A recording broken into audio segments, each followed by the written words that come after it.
이러므로 우리에게 구름같이 둘러싼 허다한 증인들이 있으니 모든 무거운 것과 얽매이기 쉬운 죄를 벗어버리고 인내로써 우리 앞에 당한 경주를 하며 믿음의 주요 또 온전하게 하시는 이인 예수를 바라보자.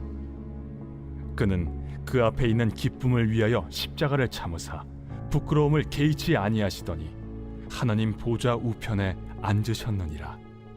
너희가 피곤하여 낙심하지 않기 위하여 죄인들이 이같이 자기에게 거역한 일을 참으신 일을 생각하라. 너희가 죄와 싸우되 아직 피 흘리기까지는 대항하지 아니하고 또 아들들에게 권하는 것 같이 너희에게 권면하신 말씀도 잊었도다.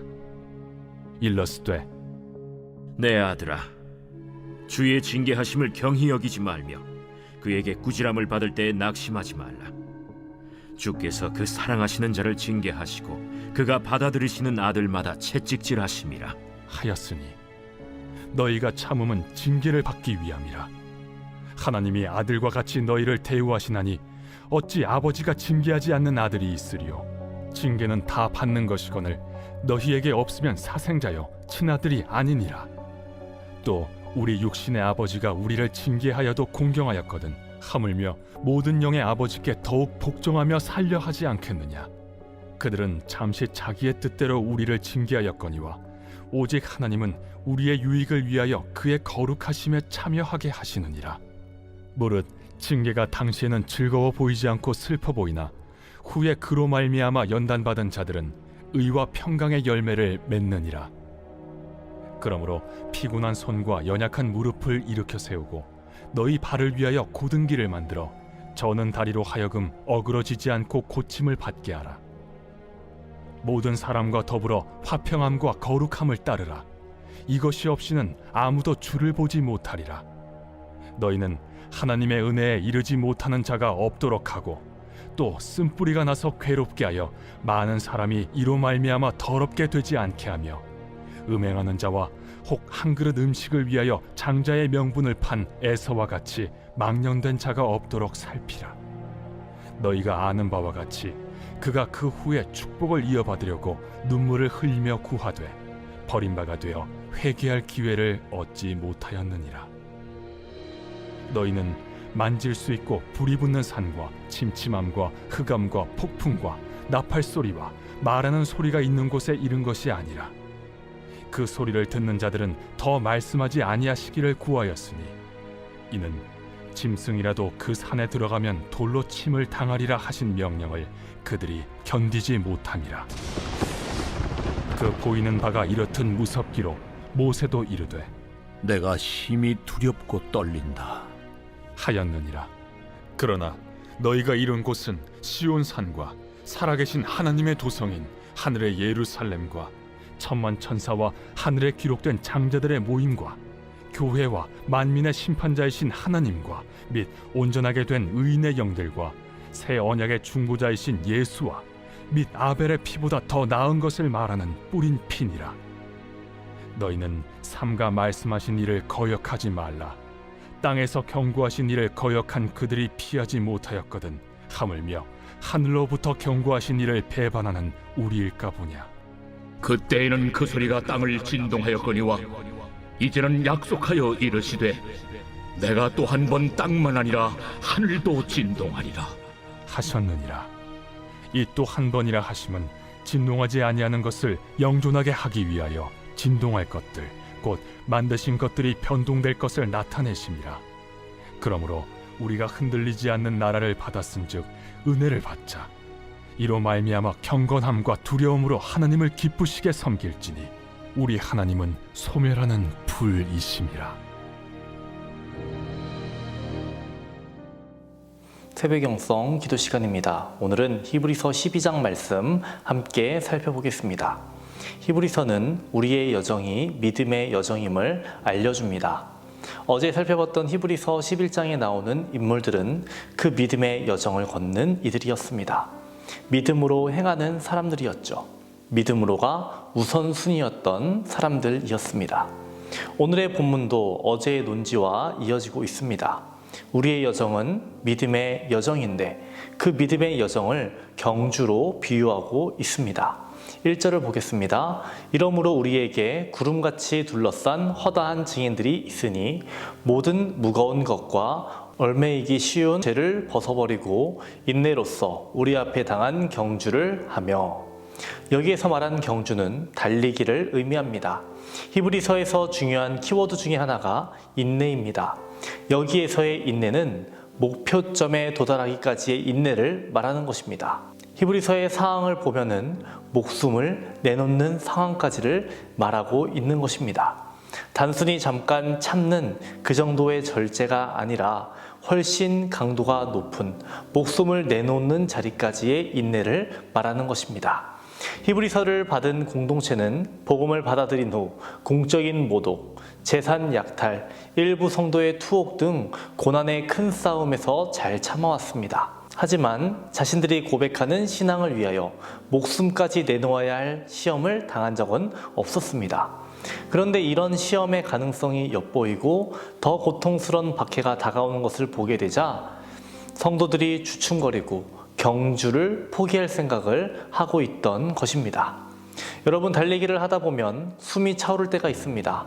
목표점에 도달하기 전인데도 가슴이 찢어질 듯한 느낌이 들고 숨이 차오르고 목이 마를 때가 있습니다. 그럴 때 우리는 달리기를 멈춥니다. 왜입니까? 우리는 운동선수가 아니니까요. 그런데 본문에 비유된 경주에 임하는 선수는 멈추면 되겠습니까? 안 됩니다. 본문에서 신자를 경주에 임하는 선수로 비유합니다. 선수는 더 좋은 선수가 되기 위해서 훈련하고 단련합니다. 히브리 공동체도 그리고 지금 우리도 모두 경주에 임하는 선수라는 것입니다. 그렇다면 포기하면 되겠습니까? 훈련 가운데 인내하며 버티라는 것입니다. 때로는 이기는 것보다 버티는 게 더 나을 때도 있는 법입니다. 저는 계속해서 훈련이라는 단어를 사용했는데요. 오늘 본문에 보면 훈련이라는 말은 없습니다. 대체 어떤 단어를 훈련이라는 말로 대체했을까요? 5절에 나오는 징계라는 단어를 훈련으로 바꿔서 사용하고 있는 것입니다. 히브리서 전체 중에서 이 12장에만 나오는 유일한 단어입니다. 그리고 12장 안에서만 반복되고 있는 단어죠. 개역개정과 새번역과 현대인의 성경에서는 징계라고 사용되었습니다. 쉬운 성경에서는 훈계로 번역되었고요. 메시지 성경에서는 훈련으로 번역되었습니다. 저에게 있어서 징계는 잘못해서 주어지는 벌로만 생각이 되기 때문에 그것보다는 훈련이라는 말이 더 좋다라고 생각하여서 저는 훈련이라는 말을 사용한 것입니다. 또한 헬라어를 봐도 원어로 파이데이아로 되어 있는데요. 훈련, 교정, 양육의 의미를 가지고 있기 때문에 이러한 표현이 더 적절하다고 생각됩니다. 하나만 덧붙여 설명하면 영어 번역본 NIV나 NASB 보면은 여기서 디스플린으로 사용했습니다. 이는 디사이플과 같은 어원을 가지고 있는데요. 디스플린은 훈련이고 디사이플은 제자입니다. 디스플린, 훈련을 통해서 디사이플, 제자가 된다는 것입니다. 단순히 벌이 아닌 훈련이 더 적합하다는 것입니다. 오늘 본문 12절과 13절을 보면 본문은 히브리 공동체가 어떤 상태에 있는지에 대해 말해주고 있습니다. 그러므로 피곤한 손과 연약한 무릎을 일으켜 세우고 너희 발을 위하여 곧은 길을 만들어 저는 다리로 하여금 어그러지지 않고 고침을 받게 하라. 피곤한 손과 연약한 무릎을 가졌고 저는 다리를 가지고 있습니다. 예수 그리스도를 믿음으로 지금 어려움 가운데에 있다라는 것입니다. 넘어져 있다라는 것입니다. 이 과정을 왜 겪고 있습니까? 왜 하나님은 이러한 상황에 신자들을 내버려 두는 것처럼 보이는 걸까요? 훈련이고 과정이라는 것입니다. 이 과정 속에서 하나님은 가만히 내버려 두십니까? 아닙니다. 방법을 주셨습니다. 히브리서 저자를 통해서 어떻게 하라고 말씀하십니까? 예수를 바라보라 라고 말하고 있습니다. 히브리서의 저자의 글을 통해 히브리 공동체에게 그리고 우리들에게 알려주시고 있는 겁니다. 지금 온몸이 지쳐서 털썩 주저앉았습니다. 하지만 이들이 할 수 있는 것 무엇입니까? 눈을 들어 믿음의 주요 온전케 하시는 주님을 바라보는 것입니다. 그리고 십자가를 생각하라라는 것입니다. 사람은 헬라어로 안트로포스입니다. 안트로포스는 위를 바라보는 존재라는 것입니다. 넘어져 있어도 할 수 있는 건 무엇입니까? 주를 바라보는 것입니다. 주님을 바라볼 때 주께서 우리에게 힘을 주십니다. 그리고 주께서 주시는 힘으로 고침을 받고 주께서 보이신 생명의 길을, 믿음의 길을, 그 고든 길을 따라가야 하겠습니다. 우리 함께 2절과 3절 말씀 읽고 마치겠습니다. 믿음의 주요 또 온전하게 하시는 이인 예수를 바라보자. 그는 그 앞에 있는 기쁨을 위하여 십자가를 참으사 부끄러움을 개의치 아니하시더니 하나님 보좌 우편에 앉으셨느니라. 너희가 피곤하여 낙심하지 않기 위하여 죄인들이 이같이 자기에게 거역한 일을 참으신 이를 생각하라. 아멘. 오늘은 교회를 위해서 기도하겠습니다. 교회의 부흥과 영적 회복을 위해서 이 땅의 교회가 복음으로 돌아가기를, 선교와 전도의 문이 활짝 열리기를 기도해 주시기 바랍니다. 기도하겠습니다. 우리를 빚어나가시는 주님, 우리의 믿음의 분량이 깊어지고 넓어지게 하여 주옵소서. 우리는 낙담하고 넘어집니다. 그리고 때로는 원망합니다. 하지만 주의 말씀 의지하며 주님을 바라보고 주님의 십자가를 생각하며 모든 것들 이겨내게 하여 주시옵소서. 이 훈련의 시간이 우리에게 유익이 되게 하여 주시옵소서. 오늘은 교회를 위해 기도합니다. 교회의 부흥과 영적 회복 허락하여 주옵소서. 이 땅의 교회가 복음으로 돌아가게 하여 주시고 전도와 선교의 문은 활짝 열리게 하여 주옵소서. 담임 목사님의 사역 가운데 성령님 늘 함께 하여 주시고 계획하시고 준비하시는 모든 사역 가운데 충만함과 풍성함을 허락하여 주옵소서.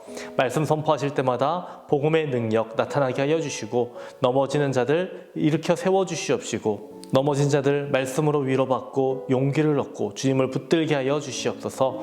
태의 문을 위해 기도한 성도 있습니다. 자녀를 허락하여 주옵소서. 호암봉 장로님 두 다리에 힘을 주시고 장로님의 기도 제목이 응답되어 7월 달에 예배 자리로 발걸음 내딜 수 있도록 도와주시옵소서. 사고로 입원한 성도 일으켜 주시옵소서. 주님께서 일어나라 말씀하여 주시옵소서. 암과 싸우고 있는 박재송 권사님, 유은영 권사님, 김시아 권사님, 이영숙 권사님, 이명숙 권사님, 오유미 집사님, 이동춘 성도님, 박서현 청년, 유규민 청년에게 치유의 광선을 비춰 주시옵소서. 주의 보혈로 덮어 주시옵소서. 암이 더 이상 퍼지지 않게 하여 주시옵시고 재발하지 않게 하여 주시옵소서. 디스크로 투석으로 고통받는 성도들 깨끗이 고쳐 주시옵소서. 연로하신 장로님, 권사님, 집사님들 늘 강건케 하여 주시옵시고 병상에 누워 계시지 않고 마지막 날까지 걸을 수 있는 건강을 허락하여 주시옵소서. 새벽마다 주님께 드리는 우리 기도 제목에 주님께서 응답하여 주시옵소서. 믿음의 주요 온전케 하시는 예수님의 이름으로 기도합니다. 아멘.